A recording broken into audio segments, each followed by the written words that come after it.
তো সূর্য কুমার যাদব কিন্তু অফিসিয়ালি জানিয়ে দিয়েছে যে ও কিন্তু টি20আই থেকে রিটায়ারমেন্ট নিচ্ছে না, এবং ওর এরপরে মেইন টার্গেট হচ্ছে 2028 সালে যে অলিম্পিক্স হবে লস অ্যাঞ্জেলেসে, সেখানে কিন্তু গোল্ড মেডেল জেতা, এবং তারপরে যে টি20 ওয়ার্ল্ড কাপ হবে সেখানেও কিন্তু জেতা। মানে যাকে বলে ভারত হ্যাট্রিক করবে টি20 ওয়ার্ল্ড কাপ জেতার দিক থেকে।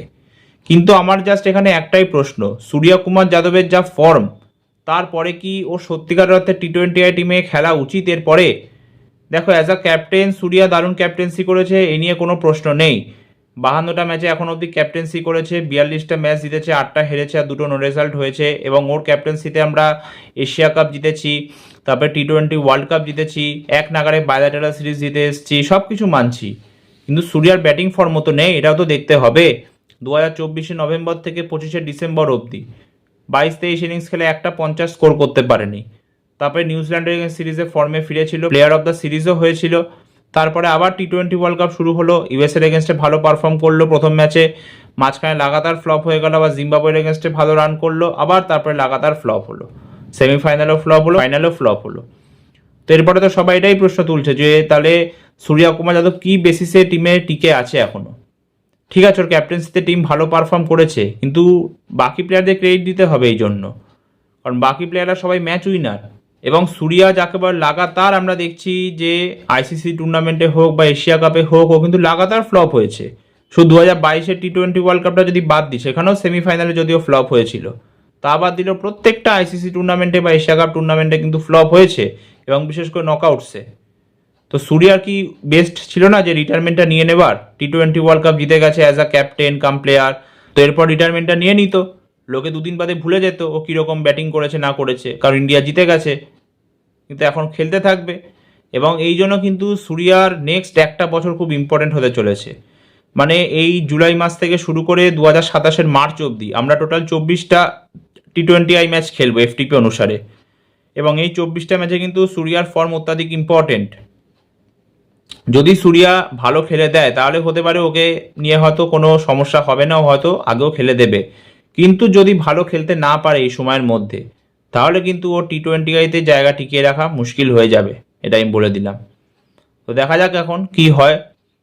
এটাই তো চাই যে ক্যাপ্টেন হিসাবে ভালো পারফর্ম করুক, আবার অ্যাজ আ ব্যাটারও ভালো পারফর্ম করুক, সেটাই তো আমরা দেখতে চাই স্কাইয়ের থেকে। বাকি দেখো, তোমরা আমার সাথে কে কে সহমত কি সহমত জানি না, কিন্তু আমি কিন্তু ইয়াশাস্বী জয়সওয়ালকে সত্যিকার অর্থে ইন্ডিয়ান টি20আই টিমে এবার দেখতে চাই। কার জায়গায় খেলাবে আমি জানি না, কারণ জয়সওয়াল হচ্ছে ওপেনার। এবার জয়সওয়ালকে যদি আনে, হয় ঈশান কিষানকে টিম থেকে ড্রপ করতে হবে, নয়তো সঞ্জুকে ওপেনিং থেকে 3-এ নামাতে হবে, নয়তো অভিষেককে ড্রপ করতে হবে, অনেক রকম সমস্যা হতে পারে। কিন্তু সবাই মোটামুটি কন্ট্রিবিউট করেছে। মানে নিশান্ত যাকে বলে এই টি20 ওয়ার্ল্ড কাপে overall 4th highest run getter, আর ইন্ডিয়ানদের মধ্যে 2nd হাইস্ট রান গেটার ছিল। 317 রান স্কোর করেছে 9 ম্যাচে 9 ইনিংসে 3টে 50 সহ। নামিবিয়ার এগেনস্টে 61, পাকিস্তানের এগেনস্টে 77, ফাইনালে নিউজিল্যান্ডের এগেনস্টে 54, এছাড়া সেমিফাইনালে ইংল্যান্ডের এগেনস্টে 39 রান 18 বল খেলে দারুণ পারফর্ম করে দিয়েছে।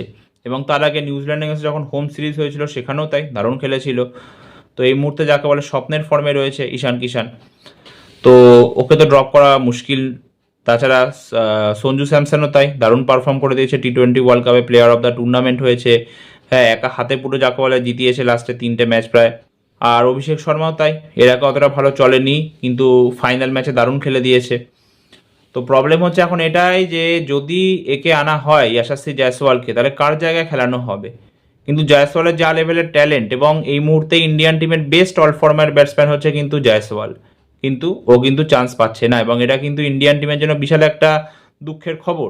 কারণ ইয়াশাস্বী জয়সওয়ালের মতো প্লেয়ার সুযোগ পাচ্ছে না, শুধু এখনো টেস্ট খেলে যাচ্ছে। ওর কিন্তু ওডিআই টি20আইতেও খেলার কথা, ওডিআইতে রোহিত শর্মা বিরাট কোহলির জন্য চান্স পাচ্ছে না, আর টি20আইতে সব কটা প্লেয়ার দারুণ, সেই জন্য সুযোগ পাচ্ছে না। কিন্তু আমার মতে কিন্তু জয়সওয়ালকে আনা উচিত টি20আই টিমে এবং খেলানো উচিত, ইরেসপেক্টিভ অফ আইপিএল পারফরমেন্স। আইপিএলও ভালো পারফরমেন্স তো করে দেবে, কিন্তু তারপরেও আমি ওকে টিমে দেখতে চাই জয়সওয়ালকে সত্যিকারের অর্থে। এবং এখন যখন ওডিআইতে সুযোগ পাচ্ছে না, তার টি20আইতে খেলা কি আছে, সমস্যার কি আছে? তো এই ভিডিওটা এতটাই, আবার দেখা হবে একটা নতুন ভিডিওতে। ততক্ষণ সুস্থ থেকো, সাবধানে থেকো, ধন্যবাদ।